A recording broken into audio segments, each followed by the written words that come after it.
South Africa, South Africa, and the Africans at large. This is a painful story of a young boy whose life took a terrible turn from the time he was 6 months old. At 6 months, he suffered constipation that required medical attention. Multiple surgeries were performed, but he never recovered. He is 7 years old now, unable to feel when he needs to relieve himself. South Africa, South Africa. He uses pampers, nappies, but he does not always have the nappies in abundance. He leaves a terrible stench everywhere he goes because the nappies get full and spill onto his clothes. Because of the stench, he sits outside the class and looks through a broken window to follow what is being taught inside the class. He's repeating grade 1. South Africa, South Africa, and the Africans at large. Let us unite and offer this boy a brighter future. South Africa, umuzi wase-South Africa, isifundazwe sethu iKwaZulu, KZN. Ngeke ngisho umasipala, ngeke ngisho i-district. Ngeke ngisisho isikole, kodwa sizoxhuma nje sihlale nje straight odabeni esize ngalo. Sisesikoleni, kodwa sizile ngodaba lwesikole. Angithi uzokhumbula ukuthi othisha into ababekelwe ukuthi bafundise. Kodwa kulesi sikole kwehlukile, abagcinanga ukuthi befundise, bagcine sebengabazali ngaphandle nangaphakathi kwesikole. Emphakathini neqhaza abalibambile, nasesikoleni neqhaza abalibambile, futhi okuyilona elibalethela. Lana ke sihamba ngodaba olubucayi, sihamba ngodaba olubuhlungu kakhulu. Ingane umfana ona 6 years manje enalenkinga. Kodwa ke siziwageqa thina magula, sizothi nje sithathe umem asithathe through ezenalo lolu daba ukuthi kwenzekani enganeni, bona kubakhinyabeza kangakanani, isikole sikhinyabeza kangakanani, izingane afunda nazo lo mntwana, we transport ukhinyabeza kangakanani. Mhlawumbe siyohamba sihambe size siyofika kuphi ekhaya. Usithathe through ngesizulu sakithi nesikamageba. Ingane kwenzekani mawuzwa, kwenzekalani njengoba sila kumanje? Yebo. Ngizoqala ngokuthi ngibingelele sonke thina silanga phakathi, bese ngibingelela neSouth Africa yonke. Njengoba sila nguthisha ufundisa ingane, ingane ifike la izofunda ugrade R, yafika nenkinga yokuthi ke ayikwazi ukuzizwa mangabe izoya etoilet, kuvele kwenzeke nje iyareportwa abazali ukuthi kwenzeka inkinga efana naleyo ukuthi ke ingakwazi ukuzizwa mangabe iye toilet. Lahamba udaba lwengane iloku iqhubeka nokwenza njalo, kwaze kwabe ifinyelela ebangeni la ka grade 1. Lapho ka grade 1 ihlala khona eklasini, kusho ukuthi kunezingane nakhona izingane azithokozile ngalesi simo, ziyabalisa, ziyacomplaina izingane, even nokusebenza ukuthi sisebenza na ingane akusebenzeki ngendlela ngenxa ukuthi sithi sifika nje ekseni kube sekonakele, kuze kuyaphuma kuphumele ngaphandle kwepampers. So kuze kuthatheke manje isimo sokuthi kwesinye isikhathi siyibeke mhlambe endaweni ethokuqhela nebhodi noma neclass ngaphandle kweclass, okuwukuthi ke lapho isuke seyivelile mhlambe ngaleyo ndlela kwenza ukuthi ikwazi ukuzokungaphakathi. Lengane le ngaso sonke isikhathi ayisakwazi manje ukuthi yena yenze izinto ngokukhululeka ngoba isuke isaba lendlela ukuthi ke isuke seyizimoshile, okuwukuthi noma seyihamba iyoshintsha etoilet kuvele kuzehlele njena akubambeki. Ngaleyo ndlela ugcina nokufunda sekuphazamiseka kakhulu, nabanye abantwana sebephazamiseka. Yiloyo nje inkinga esibhekene nayo, besifisa ukusizakala ekutheni sithole udokotela ongakwazi ukuyisiza lengane ukuthi ayibheke ukuthi ingasizakala kanjani ukuze lesimo sinqamuke. Nokuthi ke njengoba sila esikoleni sinokushoda ke futhi ngamapampers ngoba isiyakwazi ukuyishintsha, sesiyifundisile ukuthi ishintshe, kodwa manje inkinga amapampers asinawo. Kanye futhi nezimpahla ke ngoba izimpahla zivele zimosheke zibe manzi, okuwukuthi nazo izimpahla zokugqoka mhlambe amabhluku njengaba esikole abe khona azohlala esikoleni sikwazi ukuyishintsha ingane. Yilokho nje okusiphethe kabi nokuphazamisayo. Ngiyabonga. Okay mama, siyabonga kakhulu. Mhlambe ke omunye umuntu uthe isina 6 manje. Isina 7 ke manje, beyina 6 last year. Sina 7 ke manje ngoba ugrade 1 iyamphinda. Yebo, iyamphinda. Okay, ukuphinda kwakhe ugrade 1 uyabuka ukuthi mhlambe nalesimo sinawo umthelela. Sinomthelelo omkhulu isimo ngoba uma ngabe kufanele kube khona ama-activities ayowenza ngaphambili, ngaphambi kwabantu, ngaphambi kwey'ngane, akakwazi yena ukuya ngoba unalokusaba ngoba iy'ngane ziyamemeza zichaza ukuthi sekonakele okuwukuthi-ke fanele ukuthi ihambe iyoshintsha. Akakwazi ukuma ngaphambili. I-activity ayenzayo uyenza ehleli phansi, ugcina nje yena uma efika eklasini ehlale phansi. Bese lama marks amanye ama-activities la kufanele asukume khona ebhodini aseyaqala ke manje ayanqamuka. Yebo, uma ngabe kuthiwa-ke mhlambe kuney'namba ebhodini, akasukume ayokhomba inamba ethile ezomenyezwa uthisha. Akakwazi yena ukusukuma lapho ngoba usuke semoshakele ngapha ngemuva, asabe ukusukuma uyokhomba ebhodini. La khona sithi-ke khona ingane iya-identifya, iya-recognize, identify bese iyakwazi ukureda. Yena kanalo lelo thuba lelo lokuthi enze lokho njengengane encane. Ngoba mayihleli lapha unjani ngebreak?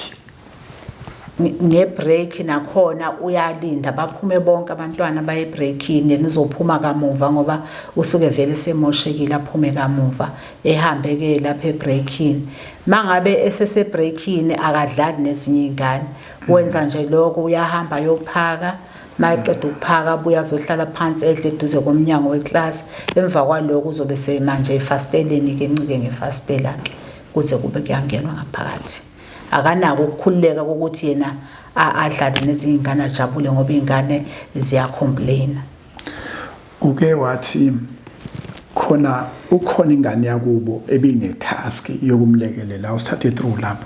Yebo, kusho ukuthi ngo-2022 ngesikhathi efunda ugrade 1 okokuqala, kusuka ngo-2021 befunda ugrade R, bekukhona ingane yakubo, leyo ngane yentombazane kade ngaleso sikhathi ifunda ngo-2021 beyifunda ugrade 4. Bekuyaye ukuthi masimoshekile bese uthisha eklasini ephume ehambe eka grade 4 eyocela lengane, eshiye zonke lezi ngane ezisuke ziseklasini, phazamiseke ukufunda nokufundisa, ehambe eyolanda lengane eka grade 4. Uma efika ka grade 4 uzofica uthisha wakhona efundisa bese ecela lengane. Kanjalo naka grade 4 ukufunda nokufundisa kube sekuphazamiseka, nengane bese iyaphazamiseka iyaphuma. Ngesikhathi ingane siphumile bazohamba ke ngoba kubhakha khona enye ipampers nempahla zokushintsha, bazobe sebehamba ke baye toilet, amshintsheke umfowabo abuyeke emva kwaloko. Okuwukuthi futhi kuphinde kwenzeke emva kwemizuzwana noma emva kwe-hour usemoshakele, kuphinde futhi kwenzeke kanjalo, bekuba ukwehla kwenyuka. Ithe noma seyifunda ugrade 5 ingane, kwaqhubeka isimo sokuthi lo mdala ofunda ugrade 5 uyamshintsha lo mncane, njalo mase emoshile uyeza zomshintsha, okuwukuthi ukuphazamiseka kuyaqhubeka. Engicabanga ukuthi ikona kube nomthelelo omkhulu ukuthi ingane ifeyile ngo-2022. Okuwukuthi ke ngesikhathi isiphazamiseka singenelile njengothisha salixoxa udaba, sabiza abazali ukuthi sixoxisane nabo ngale ndaba. Akubangabikho usizo silitholile, sabaluleka nabazali ukuthi akuhanjwe udokotela, azange sisizakala kuze kube manje. Okuyimanje nakhona umntwana usahlupheka, usahlukumezeka ngenxa yokuthi kuyaphuma le nkinga yakhe. Uphi lo obemsiza njengamanje lo dadwabo? Udadwabo ukhona njengamanje usefunda ugrade 6. Sabona ephazamiseka kakhulu, sase sithi ngoba yena usesemaklasini aphezulu, okungcono sizobona thina emaklasini aphansi. Okay, asibuyele kancane. Uthe ukubambisana kwesikole nomzali ke wengane, ithini ihlala kahle umzali manixoxa, kuthi unganani ukubambisana kulolu daba lengane? Umzali o biological mama asinako kahle ukubambisana. Asinako kahle ukubambisana.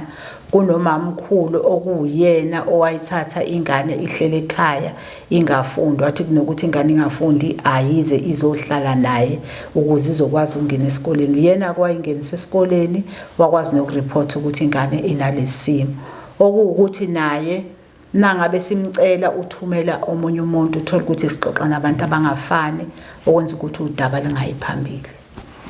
Okay, before siphume siye eTexini, awusithathe khona inkulumo oyikhuluma ukuthi ucacisele umuntu ukuthi ike ifunde ingaphandle kweclass ngoba mayiseyimoshele abanye abafundi bazoba ne-discomfort na wonke umuntu yabona.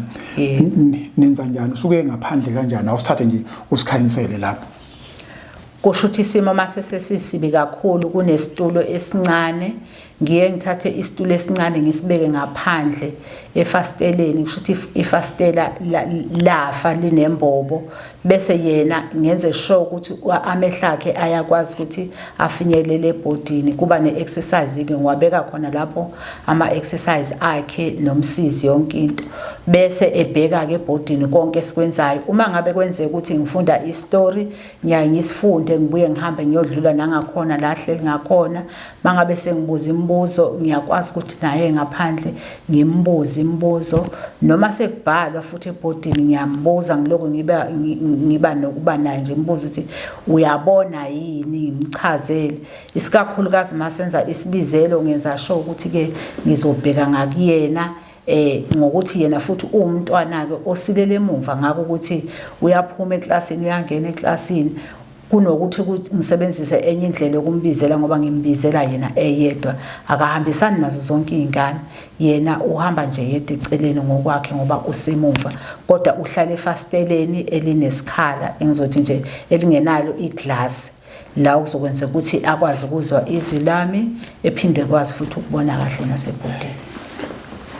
Mhlambe ngesikhathi efunda maku kuyiliso simo leso uhlala iperiod ubani u30 minutes yabo bani period? Yebo, iperiod u30 minutes, kodwa ngokuthi ke basemabangeni aphansi vele ama-period akhona abamade, kusho ukuthi njengeyibali period iba 1 hour 30 minutes, sekuthi eyelanguage ibe u2 hours. Uyahlala lapho nje kuze kufike ibreak bese ehambe yokudla ke. Kwesinye isikhathi ke ukudla khona ukudla angakuphaki ngenxa yaso lesi simo sakhe, ngibe sengisebenzisa ke mhlambe nami ngikuphethe iskhaftini sami kwenze ukuthi mangiphethe iskhaftini ngoba sengiyakwazi ukudla ngakudle kube ukuthi ke ngiyamcaphunela. Mangabe ukuthi ke nama ngikuphathanga ngiye ngihambe ngiye ekitchen ngicela ukuthi ke bamphakele irice kuphela elinganalutho.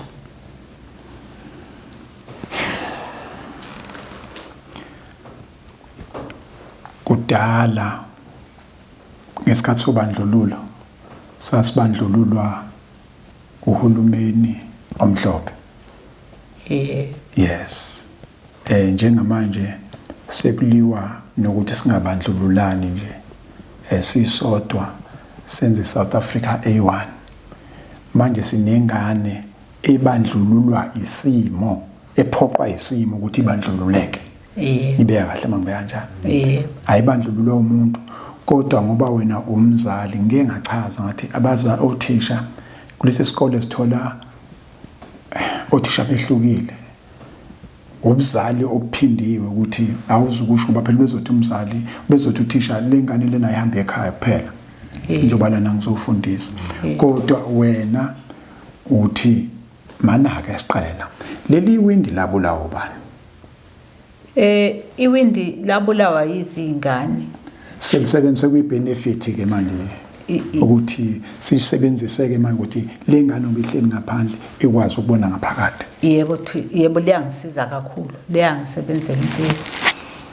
Kangangokuthi yize la report ukuthi ke mhlambe fanele lifise, kodwa mina liyangisiza ngoba ezinye zezinto ngeke ukwazi ngisho ngabe uyafisa ukusiza ukuthi ke mhlawumbe umntwana angagezwa, asikwazi ukumgeza ngezimo ezithile zokuthi ke ibambele asambe siye unokuxhumana ungakanani no driver weteksi ngoba ngithi akayibambe ngifuna sihlale kule ngoba izosuke bese ngifuna sihlale yes unokuxhumana ungakanani no okay angibuza ukuthi ihamba ngestaff ihamba ngepublic nje ihamba ngani mayisuke ekhaya ize esikoleni ingane ihamba ngestaff hamba nezingane ezinye unokuxhumana ungakanani nomshayeli weteksi le wemoto ehambisa ingane ayo umshayeli yiko nje ukuthi ke wa reporta ukuthi ke ingane uyaphazamiseka kodwa engareport kimina akezanga kumina wa reporta kubazali ukuthi ke uyaphazamiseka ngenxa ukuthi ingane ifika izimoshile ingane okungama customer akhe ayambalekela manje ogibela kwezinye imoto ingakho akubika kubazali ukuthi abenze imizamo still impendula kwangaba impendulo le kubazali ezonenza ukuthi ngoba ngicabanga ukuthi abantu abafuna bebambisane la umzali ezesikoleni alibeke lonke usizo ukuthi nanti usizo olungiphethe ube sikhuluma nje la nomzali ukububela yekusho ukuthi ukungabambisana kwenza lesimo kodwa ke kulungile mhlambe ke asingayi kubona iclass ngoba angifuni ubona ezinye izinto ngifuna lolu daba uNkulunkulu siyamthemba principal chairperson kuhle ukubambisana sikubona kulesikole principal ukhona asimveze ukhona chairperson we governing board ukhona nabanye abasebenzi bakhona so siziye njalo lolu daba lwengane so mina engingakusho ukuthi uNkulunkulu siyamthemba kakhulu ma sesifike esigabeni la sithi masithandaza khona uNkulunkulu sesicela ngazi ukuthi sicela kuba botho seduze ngiyade sina ukuthi hayi lokhu sifuna ukwenza ukuthi ngicabanga ukuthi le abantu uNkulunkulu siyamthemba ngoba ukhuluma nabantu bakhe base South Africa bazoyenza yenzeke yonke lento esifuna ngoba sithe into yokuqala sifuna indaba kaDokotela specialist esisidingayo number 2 socela ke ama-pampers as much as we can South Africa noma la esikoleni ngaba piles and piles nasekhaya kube na-piles and piles bese kuba indaba yokudla uma kungenzeka ukuthi kube khona umuntu ozoxhasa ngokudla nakho kuzohlala la esikoleni lokho kungasilekelela kakhulu mhlambe ke futhi i-account number ye-foundation sizoqala ngayo phezulu kwenza ukuthi umuntu ofuna ukudonate kulesimo ba ingane kuzofuna ukuthi masiphuma la sambe seqala umsebenzi wayo sibheke ukuthi ke siya kanjani phambili ubani sibatholayo abanye sibafonela abanye bazoyibona inkundleni zokuxhumana ngoba sesilwenzile nje udaba nina umthwalo ususeni manje kunini awuhlale la kumina manje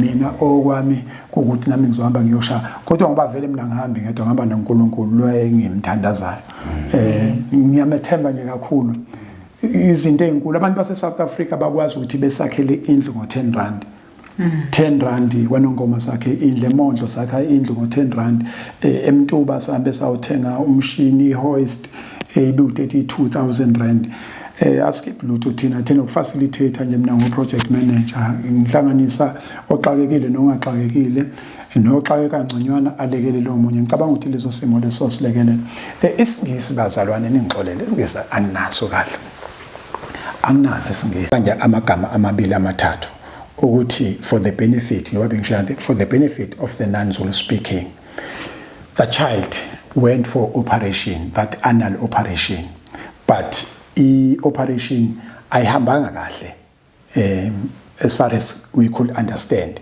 because the doctor promised that in a few months the child will be healed. That was when he was 6 months. Now he's 7 years still. The muscle are loose, so the child can't feel that he has released himself. He can't just feel anything. The only people that will realize is his colleagues or classmates or classroom, whatever. Those are the people that will realize that there's something wrong that has happened. And I don't know. South Africa, I trust you. Whoever that can assist, because we need the specialist, we need piles and piles of pampers, We need food for the child. And anything that you can think of, just assist us. I trust you, South Africa. Never mind about my English. You know, my English is broken. But you'll pick up the pieces, connect the dots, why we're here. I thank you, South Africa. South Africa, isigaba sesibili lesi. So daba lwengane, ingane na 7. Kwathi sena 6 months, yahamba ya esibhedlela, kwenziwa le operation. Ngenxa yokusongelana njalo eswini. Kwaba ukuthi mayisenziwe le operation, kwaba nezethembiso nje nanokubukela ukuthi mhlambe inyangeni ezimbalwa izobe si right. Thola ukuthi sikhuluma into kwaku 6 months, manje na 7. Isimo sisenjalo futhi sekubheda kakhulu, sekuwes. Into esiyenzileke South Africa. Isigaba sokuqala siye esikoleni, sakhuluma no class teacher, khona uthisha omkhulu, kukhona ilunga uhlalo SGPV. SGPV. Khona uhlalo we SGP. SGP? Yes. School Governing Board? Yes. SGP, SGPV le ngicabanga ngayo. Okay. Kukhona uhlalo. Manje sithe asitrack it down. Sesiyothola ke umshayeli wemoto ngoba sizwile ukuthi ke ucindezeleka kwengane kwiminxa mithathu. Cindezeleka esikoleni, eklasini, ngaphandle kwesikole, icindezeleke kwi-transport. Kumuntu osebenzisa i-transport amthatha eksena ntambama ngoba sesobheka isigaba sokugcina ekhaya. Mfowethu, noma ungasipha nje amagama akho, insizwa yakhona kule ndawo noma ungasiphanga kodwa awusithathe through ukuthi ingane ibuphi umzima obhekana nakho uma uhambisa ingane noma ulande ingane esikoleni. Okay, ngiyabonga baba. Igama ngomazi ngowamkhonza. Yes. Lo mntwana enze ngaye la uhamba nami ekseni abuye nami ntambama ngoba ugibele imoto leya la ekhaya. Yes. Ngoba usho nje ukuthi una 7. Yes. Abantwana bayagibelela emotweni. Yes. Even bayagibelela nje bayagodelele. Ona 6 uyakhona ukugibelela. Yena una 7 akakhona ukugibelela. Funa ngidilike ngaphambili ngizombamba kumgibelise. Noma edilika funa ngidilike ngaphambili ngizombamba kumdilisa. Ekseni ntambama ileso simo leso. Kunabancane kunaye kulesima kuso esenzeka esibhedlela enziwe operation.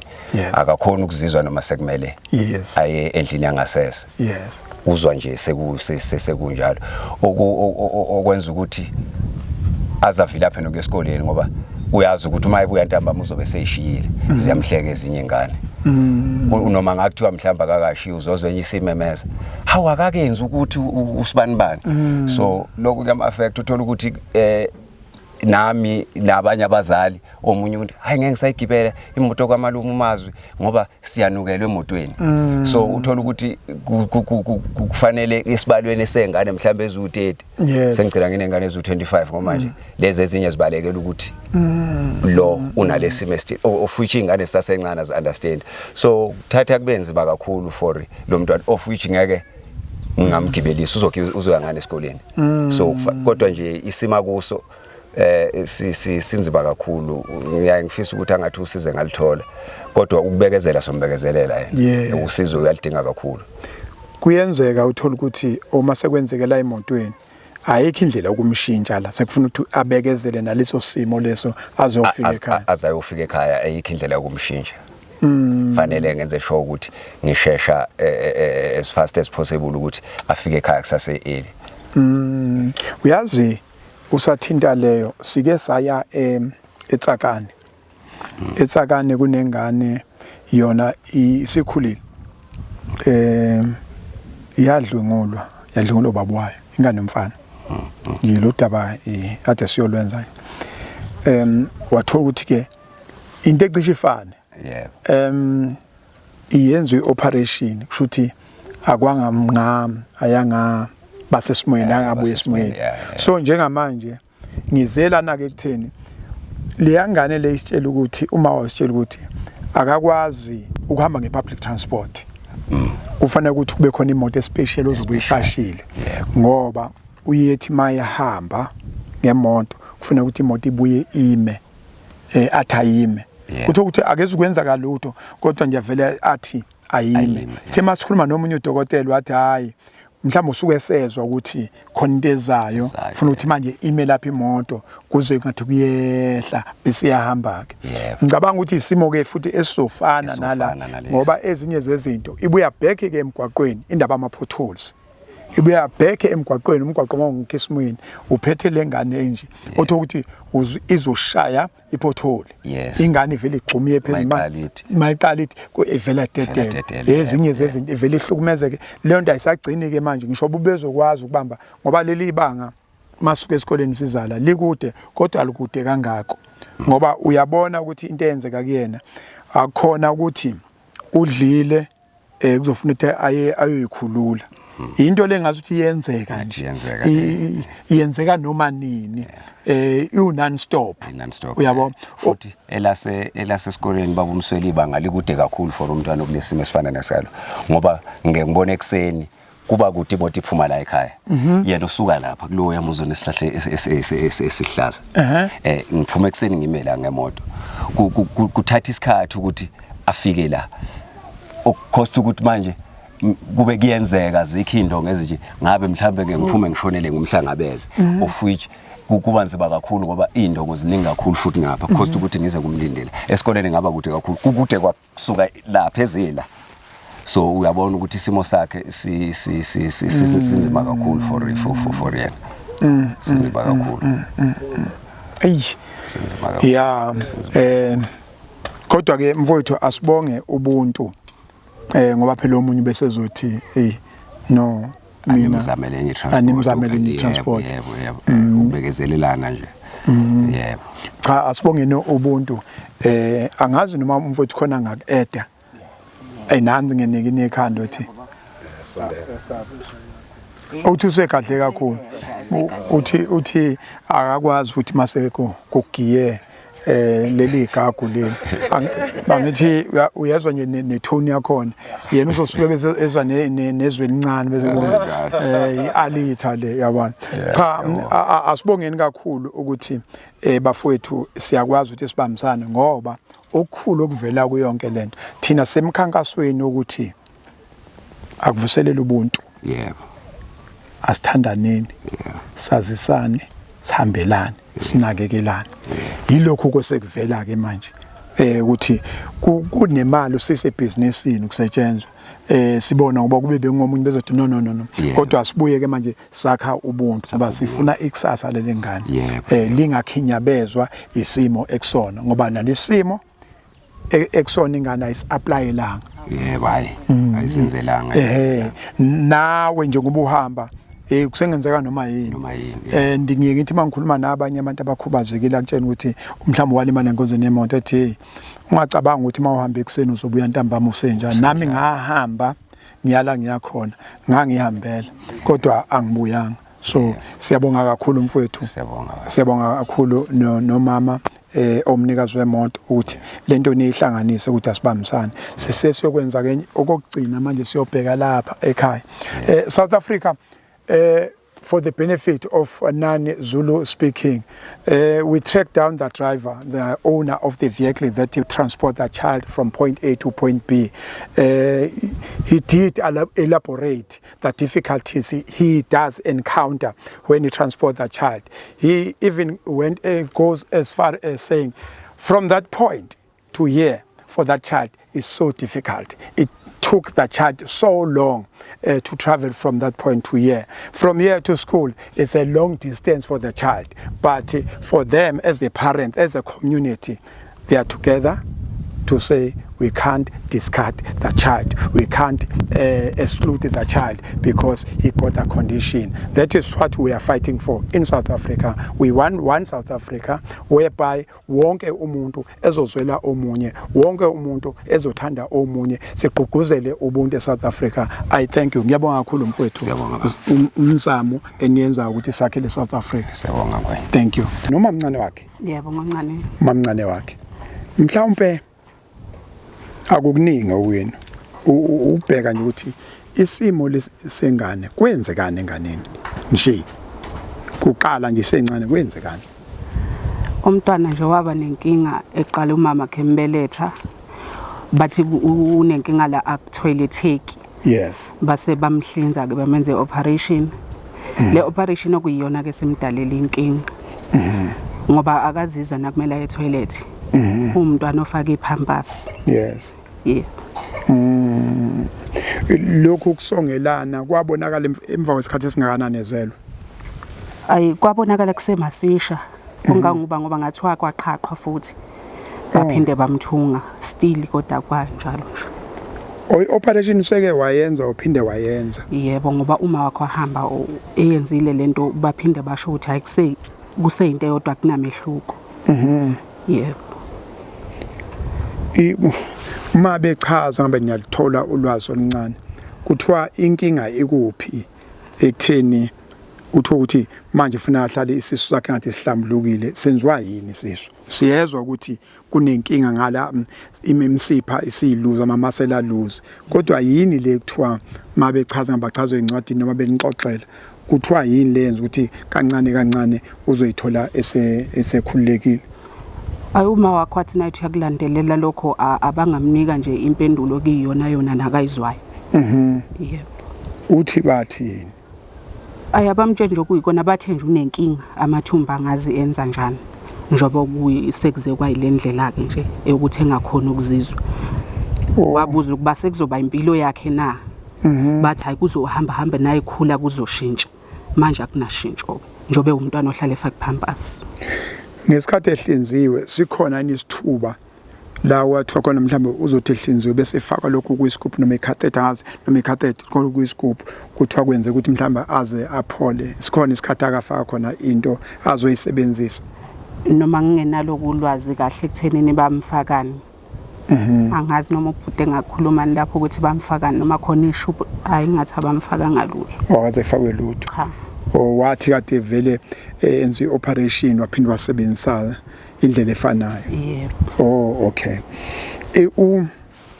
Lukhona uhlelo oluqondile oluthi eclinic noma esibhedlela uya ngalezi insuku lokhu kwasuka nje kade eqale ukwenza ioperation. Uye nje eGrace behamba eGrace. Emva phela kukhamba iGrace ke wamntwana ke nje ohlala namba bambiza aziki o ila eGrace ilanza khona ioperation. Yebo. Wabuya futhi wayenza esibili khona. Yebo. Alright kukhona la kuthiwa khona mhlambe useya attenda kuyobhekwa ukwenza ama check up ukhona inhlelo ezikhona enjala okwenza. Cha akukho. Ngokuthi babemtshela ukuthi nje uzoba umuntu uzoba right nayisekhula nje uzoba right akukho la kade attenda khona. Okay ake sithi ngoba una 7 manje. Yebo. Ngobe na 7 kusho ukuthi nje ukuya esibhedlela into eqondile wagcina enonyaka owodwa kulowo nyaka wokuqala singakusho lokho. Akukho ke la ukuthiwa nje esena 2 uke wahamba wawuvela esena 3 wahamba mhlawumbe wawuvela kanjalo nje ukuthi ayikho into enjalo. Cha. Ube umntwana nje okhula efaka pampers nje kuphela ngoba kukho usizo la kalithola khona. Okay ngoba iqhubeka lenkinga nike nabuyela khona noma niye eclinic eclinic kufika kanjani ukuthi kufanele eclinic ekwadokotela. Ngizosho ngithi ukushuthi ukusukuma kukamisi okwenza ukuthi usisa zamthathe ekebuyele naye esibhedlela. Bese kuphusha umem lapha esikoleni. Yebo. Lo ade si naye osibizile. Yebo nompilo ke bala engake ngakhuluma naye efikela. Kusho ukuthi nje ngaphambi kokuthi umem aphushe lolu daba lokubegcine lokhiya nakhe ingane enze operation yokuqala phinde enze operation okwesibili. Yebo. Okay. Uthe uma wakhe uhlala kuphi? Emabhalonini. Kwenziwa lapha emabhalonini. Uyatohoza ngakhona. Uyatohoza ngakhona. Bese kuba ubani lo ogadele ingane nje ukuthi suku nosuku usisomdala. Sisomdala. Uma ela ekhaya unjani? Ingane injani? ingane enjani, ingane eswabulukile, ingane engaswabulukile, ingane enjani? Umntwana nje oright ngoba na ungamazi ngeke usho ukuthi unenkinga. Inkinga iqala nasekuthenini ke mhlambe nakulale kudliwe lento engahambisani naye nese esaba ukuthi aphume adlale nabanye abantwana. Na banjana ezinye izingane kuyena la igcekeni ngemase esekwenzeke leso simo. La kuba yilokho nje zimbiza ukuthi zifuna ukudlala naye manje kuyena kusesaba nangendlela kasuke sezizwa ngayo ngaleso sikhathi. Uma zibone izingane abafowabo laba nomzala bakhe abala igcekeni abamcwasi abamcwasi. Ukwezemidlalo uthanda kwenzani? Ukukhahlela nje ibhola. Uthanda ukukhahlela ibhola. Mayisuka la esikoleni kumthatha isikhathi esinganani maye eyogibela emotweni lapha phesheya? Umntwana ofast ke akekho phansi, umntwana nje ophapheme uphazamiswa yikho lokho. Kumphazamisa kumphazamisa kuze kufike esikoleni khona iclass akaliphinda ngoba uke wafunda emabhalweni. Ngiyacabanga ukuthi ke khona iclass akaliphinda noma ngingasena sure. Iyamphazamisa lento. Mhlambe nina-ke njengamalungu omndeni yini eningathi nifisa ukuyibona yenzeka mangathi umuntu usizo liyatholakala? Usukhuluma nabantu base South Africa manje. Laba bantu okhuluma nabo ke abantu abenza izinto zenzeke. Mhlambe makulandela kancane ungilandela usuku ababona ukuthi awukho umnyango esosuka la siye kusibanibani sizokhuluma nosibanibani. Njoba siyibeke nje kanje eyomphakathi yiwo lo mphakathi uzothi noma ukhuluma nawo bese wenza lento efuna mayenzeke. Uzozwa ngani umphakathi? Yini le nifisa ukuthi engabe mhlambe ningabanjiswa kuyona odabeni lwengane? Ngokubona ukuthi ke angeke kusashintshe ekuthenini afake iphampasi besinesifiso zokuthi umntwana engathi bengathola umholo ozokwazi ukuthi umnakekele ngoba umntwana futhi okhetha nokudla. Ezokwazi ukuthi athole ukudla lokho akakudingayo ngaleso sikhathi. Manaki mawuthi umholo usho igrant angiyali imholo khona ihlukene kangaka. Uyayithola igrant? Yebo uyayithola igrant. Khona lona omunye. Yebo. Kuthiwa yini lo muntu? Uzokhumbula? Awuzakhumbula? Impesheni. Lempesheni. Impesheni i-ede lapha egrantini. Bese ekwazi ukuthi ke athole lezi zinto ayidingayo. Ahole nje impilo yakhe yonke ngoba ngokubheka kwami ngibona ukuthi usazoshintsha kulesi simo akayisona.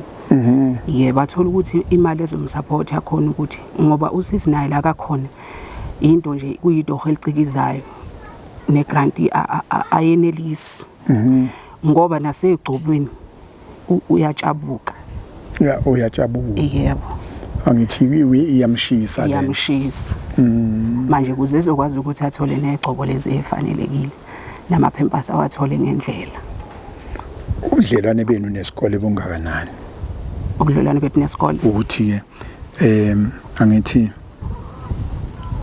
kufanele ukuthi udaba lwakhe umzali akayi ngoba kunomhlangano kodwa uhlale eyoza ukuthi kuplanga bamba khona mhlamba uyacela esikoleni ukuthi anisibambisa ngapha. Ungana ubudlelwane benu nesikole? Bukhona bona bukhona ikakhulukazi yena uma emboyisa impela ngoba ngiye ngizwe noma usisi ehambile ekhona. I-support uyayikhombisa kakhulu ngoba uze walokhunja wathi umntwana akafakelwe amaphempasi esikhwameni kuze kuzokwazi ukuthi nangabe sekumoshakele ezokwazi ukuthi ashintshe afakelwe nempahla zokuthi ashintshe. So ngalokho ngibona ngathi kukhona kakhulu ukuxhumana ngoba kuyenzeka ke lokho since bayakhuluma nje kuyenzeka ke uyafakelwa izinto abuye futhi eshintshile njengoba kushiwo. Amaphamba seniyakwazi ukuthi nimphathise bese nimphathisa nempahla. Mhlawumbe umuntu uma engathi nje amaphambasi akhe eviki ngacishe kube amanga kushintsha ngeviki. Udinga into engakanani mangathiwa nje ngeviki siyabuka ukuthi okay ngosuku uzothi umuntu mhlawumbe ushintsha kathathu noma ushintsha ka4. Ngingasho ukuthi kuyenzeka kube kathathu noma kungesiza insuku zonke kodwa lesikhathi exinekile ushintsha amawala. Okay, all right. Okay. Mhlambe sengaba ukuthi ke uthi kakhulu ukumcindezela amayidle ukudla okungahambisani naye. Yebo. Ikhona okay. manje ngizogcina ngathi nami ngiyibuza mina ngoba ilento ukuthi esibhedlela manje mayingayi njalo noma kwadokotela engayi njalo maluma uzokwazi ukubuza ukuthi yiziphi izinto okuthiwa akazidle yiziphi izinto okuthiwa akangazidli ninayo into enaziyo ngokodokotela okwathiwa angayidli angeke ngiphawule ngokodokotela ngingakuphawula ngendlela esengibone ngayo oh yes ikhabishi okuyilona limshintsha isisu amasi upontshisi izona zinto ezingamphathi kahle vele zimhlambulule nese eshintshelwa isisu okay obviously ayikho ne medication ayisebenzayo cha all right cha kulungile ngicabanga ukuthi nanguma wakhe akekho ngoba phela into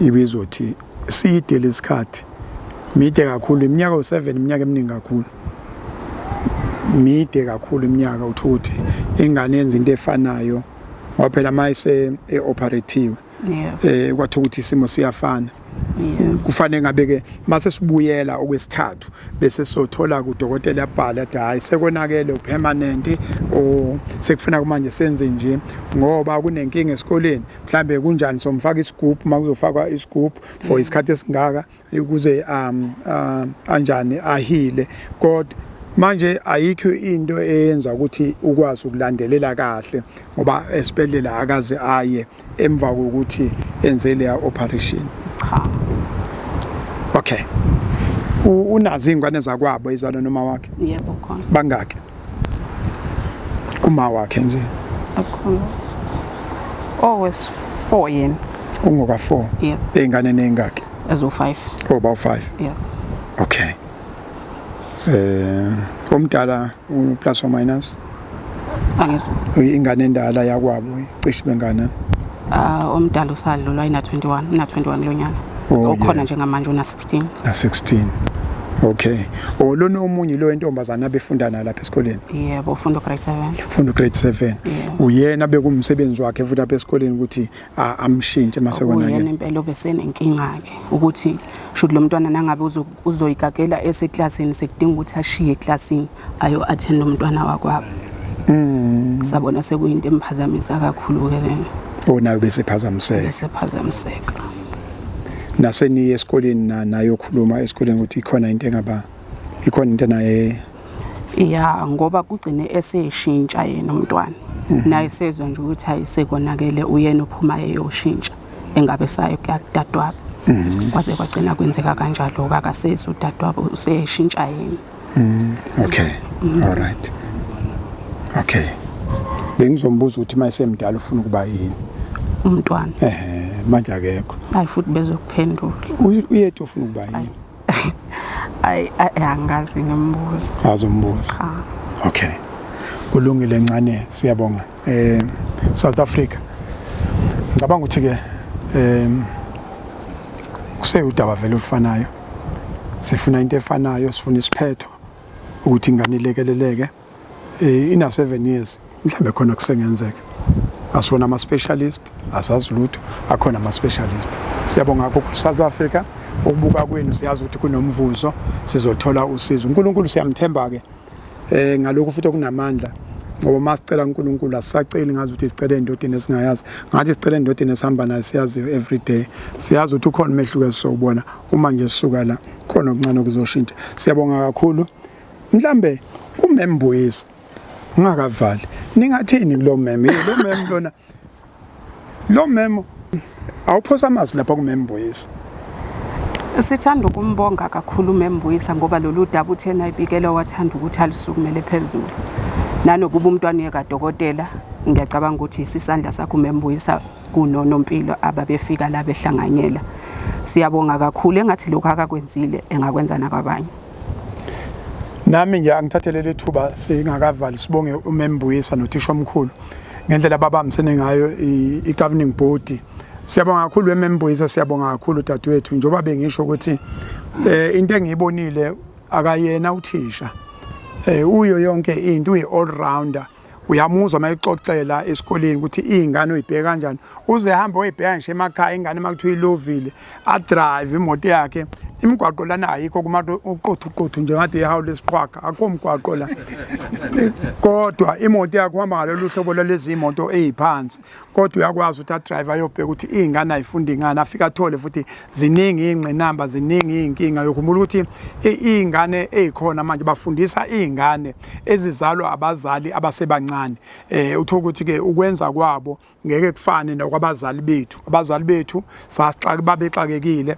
kodwa uthola ukuthi babe bakhona eduzane laba abancane ngenze ukuthi akekho umzali uyosebenza kungenzeka ukuthi lo mzali akekho nje eduze kwengane uyogalavanta ugalavanta ke ukuhamba ubumnandi uthola ukuthi ingane ixakekile akekho kodwa umembuyisa wavela wasukuma lapho ngoba silana nje sicelo yena ukuthi ngeke kuze kwazi ingane yakhe ngeke kwazi ukuthi ingane eseklasini lakhe noma esesikoleni sakhe noma emphakathini akuwona ibe nalesimo ingalitholi usizo. I thank you South Africa, ngiyabonga kakhulu.